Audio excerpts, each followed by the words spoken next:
Sēkas jums parādīšu online pavisam elementāru kāršu triku. Es varam iedot samaisīt kārtas, un kad mēs velkam šo triku.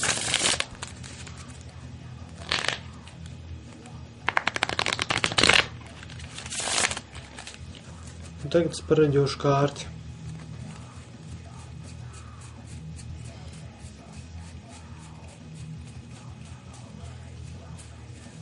Piemēram, šo te. Tātad pīķi dūzes. Tagad jums ir jāsaka stop, jebkurā brīdī. Pieņemsim, ka jūs pasakat stop.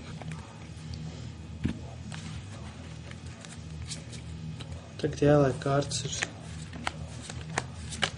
divās šādās čupiņās.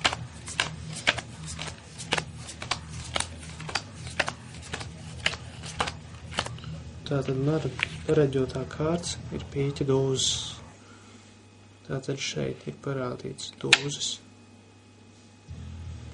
Un šeit ir parādīts pīķis. Paldies, ceru, ka tagad es jums parādīšu skaidrojumu trikam, ko nu pat jūs redzējāt. Tātad jūs varat iedot kārtas tam, kam jūs rādat triku, lai samaisa.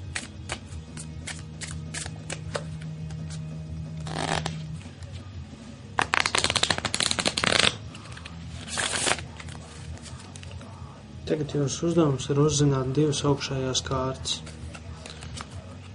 Tātad, kā to izdarīt? Jūs paņemat kaut apgriežat šādu un sakiet, ka jūs pareģosiet kārti.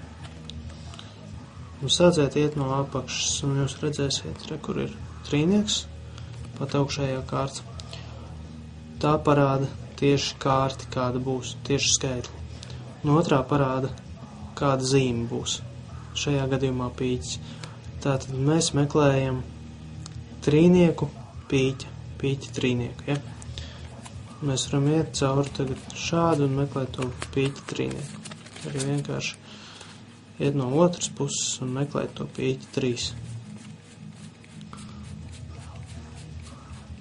Mēs meklējam, pieņemsim rekviju pīķa 3. Mēs viņu varam palikt uz leju un turpināt it kā meklēt. Vai arī uzreiz pateikt, es pareģoju šo kārti. Pīķi 3 tātad. Un tagad mēs liekam kārtas lūk šādu un sakam, lai saka stop jebkurā brīdī. Pieņemsim, pasaka stop tagad. Tagad ko jūs darāt? Liekat divās čupiņās. Ja jūs sākat ar labo pusi, tad labajā pusē būs tieši kārts kāda. Ja jūs sākat ar kreiso pusi, tad šī pusē būs tieši zīme. Labi, tātad sāksim ar labo pusi.